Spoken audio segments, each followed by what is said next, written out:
La 52.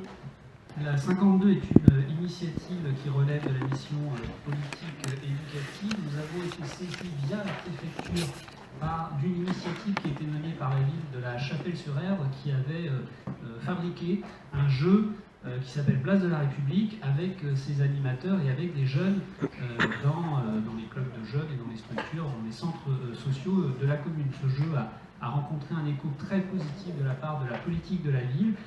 Connaissant les problématiques nazériennes et la manière de travailler des élus sur notre commune, ils ont estimé qu'il y avait une belle rencontre à faire. Ils se sont donc fait marieurs. Et donc depuis, la Chapelle-sur-Erdre développe avec nous ce jeu, son rayonnement sur le territoire. On a aujourd'hui des communes comme Saint-Herblain qui nous appellent pour pouvoir rentrer dans ce dispositif-là, qui donc dispose aujourd'hui d'une labellisation de l'État. Ce jeu, il a vocation évidemment à promouvoir dans les écoles, dans les centres de loisirs, dans l'ensemble des établissements qui accueillent le jeune public, les valeurs auxquelles nous sommes attachés, la citoyenneté, l'égalité femmes-hommes, évidemment, la laïcité, la tolérance, et avec un jeu qui a ce double intérêt à la fois de communiquer ces valeurs auprès du public qui joue, mais aussi auprès des personnes qui sont en charge d'animer ce jeu auprès du jeune public. Voilà, donc c'est une belle opportunité pour notre territoire que de faire connaître ce jeu à une échelle encore plus importante, et c'est un rayonnement qui aujourd'hui commence à avoir un petit peu d'ampleur, puisque des fédérations d'éducation populaire au niveau national rentrent dans la boucle pour nous aider à le faire connaître. Merci. Est-ce que ça appelle des remarques? Monsieur Gauthier-Boucher. Merci. Monsieur le maire, mes chers collègues, notre groupe interviendra brièvement pour signaler qu'à notre avis, votre majorité fait deux écueils concernant ce... Vous m'entendez pas? Oui, je disais qu'à notre avis, votre municipalité commet deux écueils concernant ce projet de jeu, Place de la République, parce que, tout d'abord, l'évocation de ce qui fonde la République ne peut se faire, même si ça a été brièvement mentionné par M. Perrin, sans évocation de la laïcité. Or, l'acception laïque de notre République nous semble actuellement mise à mal par la recrudescence des communautarismes, et notamment des communautarismes religieux, notamment du communautarisme musulman, puisqu'il faut bien le citer, il faut bien dire les choses, soit l'islamisation de notre société. Or, vous refusez à mettre en cause ce communautarisme. En témoigne votre laisser-faire concernant la probable, possible en tout cas, construction d'une quatrième mosquée à Saint-Nazaire. Alors que notre pays compte d'ores et déjà plus de 2000 lieux de culte musulmans, et qu'à notre sens, la coexistence difficile entre Français musulmans de différentes origines, à Saint-Nazaire, c'est des Français musulmans d'origine turque ou marocaine. Cette difficile coexistence dans les lieux de culte musulmans ne devrait pas être le problème de la municipalité.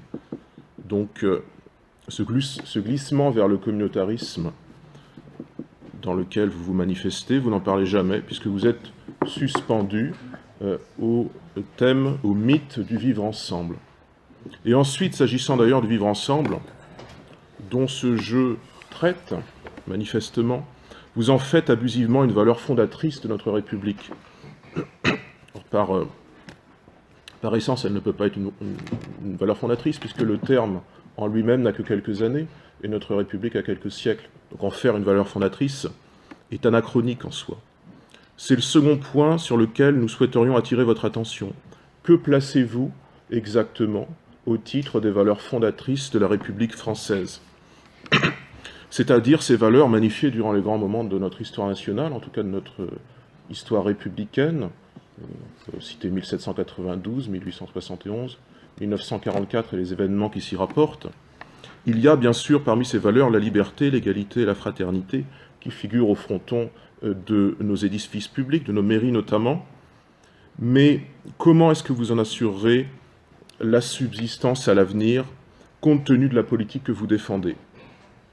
Ainsi, concernant votre rapport à la citoyenneté, nous observons que, et vous êtes en cela dans la moyenne contemporaine de la gauche, vous avez, depuis un certain temps, troqué cette exigence d'assimilation républicaine, qui est normalement l'exigence de la République française à l'attention des populations qui ne sont pas encore françaises, mais qui souhaitent le devenir.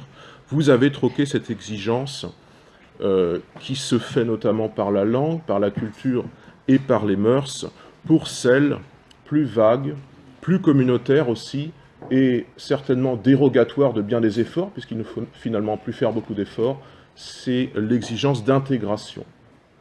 On avait eu une discussion avec M. de Guiral il y a de ça quelques mois. Et sans doute encore, intimement, vous n'en êtes peut-être même plus à l'intégration, mais peut-être déjà à l'inclusion, c'est-à-dire le souhait d'une société inclusive dont vous croyez qu'elle est ouverte, mais qui dans les faits est une société encore plus conflictuelle, qui se referme sur elle-même, puisque chaque communauté qui est ainsi actée vit repliée sur elle-même en vase clos. Voilà, nous tenions à apporter ces précisions, à la fois vous questionner sur votre rapport à la République et montrer quel est notre rapport à la République. Et puis, je répondrai brièvement, même si ça ne va pas vous plaire, à Madame Mahé qui a beaucoup menti tout à l'heure en disant que nous n'avions pas de proposition sur la culture. Moi j'ai fait la liste brièvement, alors je la rappelle. Nos propositions, conditionner les subventions aux associations à l'utilité sociale de celles-ci, construction d'un vrai musée de la construction navale et aéronautique, tendre vers une édition bretonne des escales, même si ce n'est pas de votre responsabilité, valorisation de Saint-Nazaire TV, la foire à l'oignon qui vous a beaucoup fait rire, et ça témoigne d'un certain rapport à la culture populaire tout de même, et puis le retour de la Grande Roue. Voilà. C'est plus ou moins lié à la République, puisque notre culture est républicaine. Pas forcément la vôtre, mais la nôtre l'est en tout cas.